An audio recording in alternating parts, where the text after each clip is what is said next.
Race number 7, Gates up and that up and racing. Mesmerize draws for your lead. Jet Prop running in second.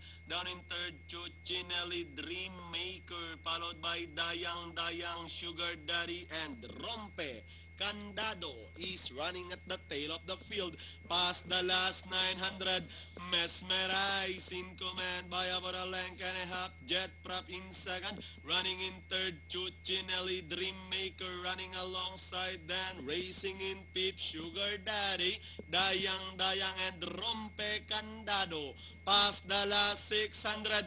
Mesmerize is still leading the field, followed by Jet Prop. Dreammaker moving up on the outside together with Chuchinelli as they race to the last 450.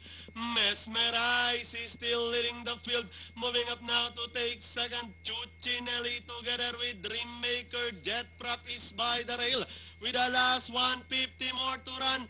Mesmerize, Jet Prop moving up on the outside together with Chuchinelli. With the last 50 meters, Mesmerize, Jet Prop leveling up, moves up to take the lead, and finally Jet Prop, Mesmerize, Chuchinelli, Dreammaker, Rompe Candado, and Sugar Daddy Dayang Dayang.